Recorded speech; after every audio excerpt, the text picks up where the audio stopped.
BigCountryHomepage.com Sports with David Robinette. The NFL is a good starting point, especially since the Dallas Cowboys were able to go on the road and pick up their 4th win of the season. You might want to sit down for this, but the defense helped Dallas build a 17-7 lead at halftime with 3 fumble recoveries and a touchdown. Andy Dalton was good in his return to Cincinnati. He threw a pair of touchdown passes and didn't turn the ball over. Dallas wins the game 30-7, and they are 4-9 on the season. Yeah, this one was special. Obviously, a team I played for a long time. You want to do everything you can to win, and I thought our team played really well. So a lot of range of emotions from just being back in the city to being in the stadium, being on the other side of it, all that kind of stuff.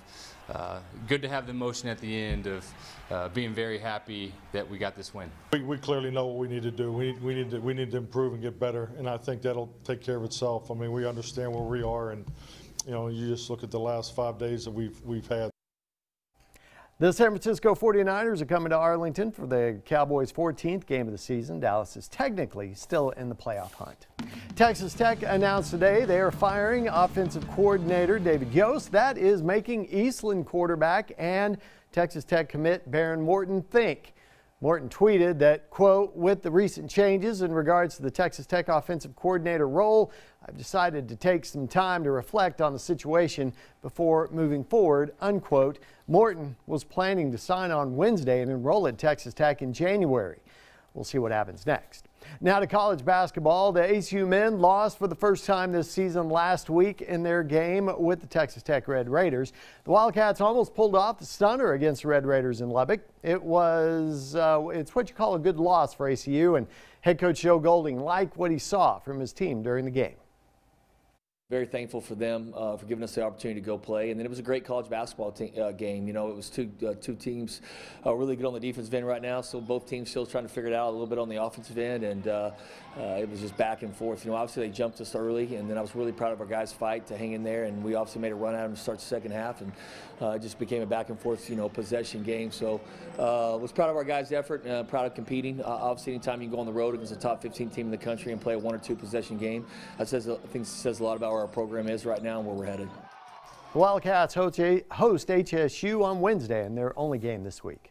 That's the sports. Here's what's coming up next.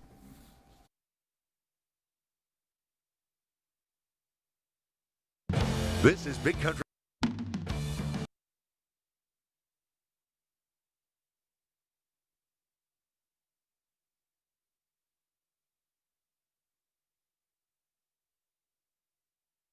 This is BigCountryHomepage.com Sports with David Robinette. We start with the NFL. The Dallas Cowboys are feeling good after their 4th victory of the season over the Cincinnati Bengals. Mickey Spagnola has today's Silver Star Nation report. So after Sunday's win over the Cincinnati Bengals 30-7, Cowboys head coach Mike McCarthy has kind of set the goal for the rest of the season. Let's win out. Let's win 4 straight and finish the season strong.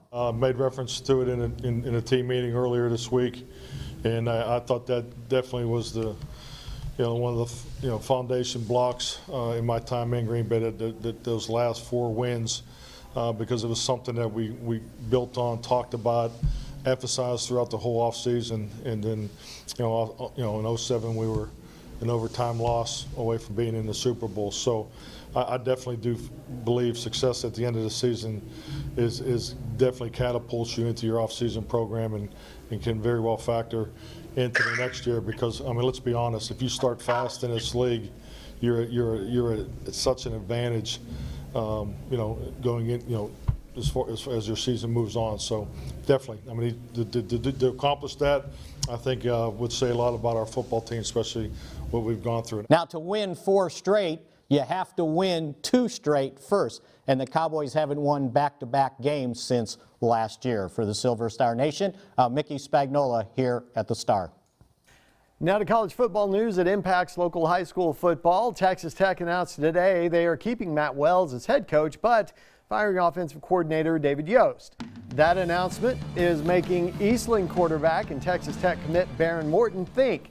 Morton tweeted that, quote, with the recent changes in regards to the Texas Tech offensive coordinator role, "I've decided to take some time to reflect on the situation before moving forward," unquote. Morton was planning to sign on Wednesday and enroll at Tech in January. We'll see what happens next. 3 big country teams still alive in the playoffs. Abilene High is headed to Stephenville on Friday night to face North Crowley in the area round of the postseason. May and Jim Ned play for state titles this week. May plays Sterling City on Wednesday at 2 at AT&T Stadium. Jim Ned plays for their first title Thursday night at 7 against Hallettsville. Now to college basketball. The ASU women went 1-1 last week, and that one loss was their first of the new season. The Wildcats lost to nationally ranked Texas A&M. There's no way the Wildcats were supposed to win that game, but they hung pretty close all night long before losing by 18. All in all, women's head coach Julie Goodenough said the experience was good for her team. I mean, it was just really fun preparing to play Texas A&M. What a great team. They have all the pieces to make a great run, I think, into the Final Four this year. And it was fun just to see them in person. I thought that our practices, getting ready for the game, our players were very locked in. We were as prepared as we could possibly be. There's just literally no way to emulate A&M's size, length, quickness. We just had to face it and see what it was like. I thought that our players did just a fantastic job following through with our game plan. The Wildcats host UT Tyler on Tuesday. That's the sports. Y'all have a great night.